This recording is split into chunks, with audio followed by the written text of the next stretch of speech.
Hi, I'm Eric Lenask in New York City at Cloud Expo. I'm talking with Coalfire's Nick Sun. Nick, thanks for joining me this morning. Absolutely. Thanks for having us. Let's get started off maybe by telling me a little bit about who Coalfire is. Coalfire is an IT assurance consulting firm based out in Denver, Colorado. We started about 12 years ago, and we have been in quite a bit of trajectory of growth in the past few months. And we have it provide a lot of different services across federal markets, commercial markets, and a lot of providers. We focus on PCI, and we have a strong focus in federal market. So, Nick, for anybody who's been following the cloud services space, there's certainly been an uptick in federal agency utilization of the cloud. Why is that? Well, the federal agency has been a very disparate organization, running lots of different IT services by lots of different agencies. And as you know, the funding and the budget is a big constraint and big concern in the federal market. And as part of the cloud-first strategy, there's a big initiative to consolidate common systems to get most out of taxpayer dollars. Right? And as part of that, the government cloud providers are required to pass a security program called FedRAMP, which allows evaluation of cloud services and put that into the federal government market for purchasing.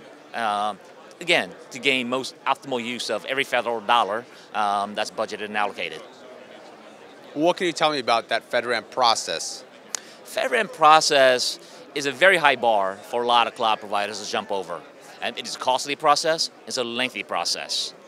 There's two parts to that. One is for cloud providers to prove that they have effective security processes in place, but as part of that assurance, they are required to pass an audit performed by a third-party independent auditor. Coalfire is one of those auditors, to verify and validate that the security processes and operations that are implemented are operating effectively.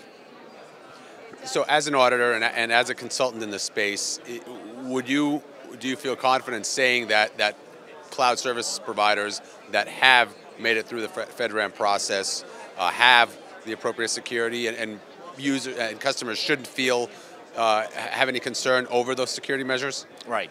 So, as I mentioned, it's a very, very tough bar for cloud service to jump over. So the program run by Matt Goodrich, the FedRAMP PMO, is a rigorous process, and I think they do a great job in overseeing and managing the process. It includes a review by GSA, Department of Defense, and DHS. And once they pass that hurdle, I believe they are implementing a very rigorous process so that the systems can be verified that it's operating securely. Aside from the potential revenue, are there broader, bigger benefits to being part of the FedRAMP process? Absolutely. There are obviously big players in the federal market, such as Amazon, IBM SoftLayer, but then there are also small players. And one thing that we've seen recently is that there's been some M&A acquisition process where FedRAMP stamp of approval has provided value in these companies in that M&A process. A good example is VirtuStream, who was acquired by EMC. They received their authorization just a couple of days ago.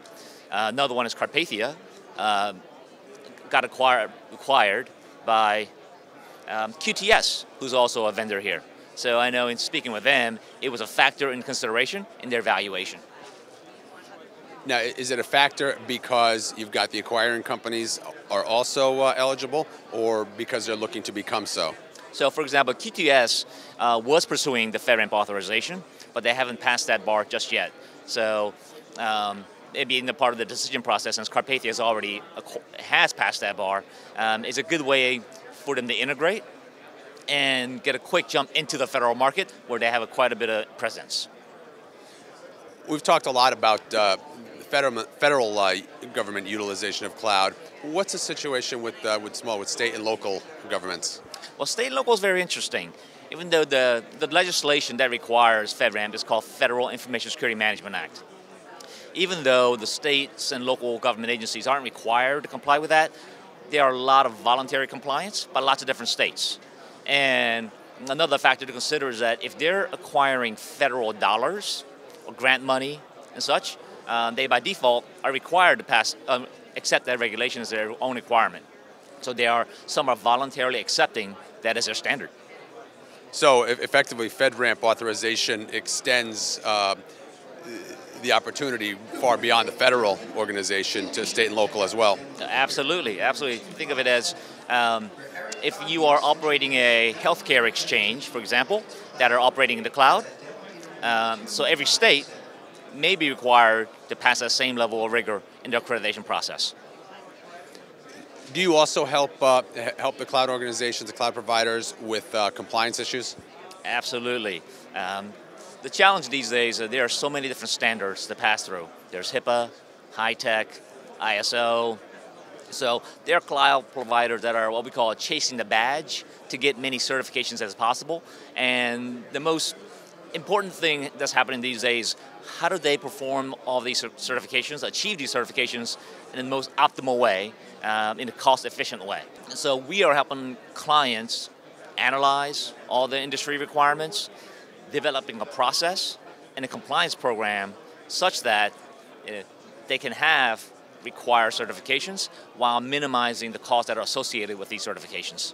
Overall, Nick, do you foresee government uptake of cloud services continuing?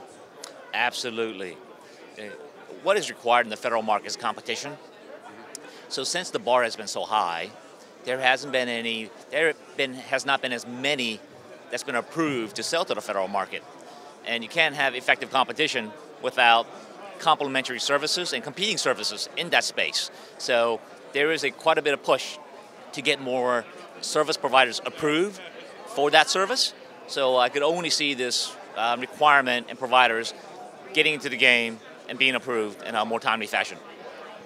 Excellent. Nick, thanks so much for joining us here at Cloud Expo. Appreciate it. Thanks for your time.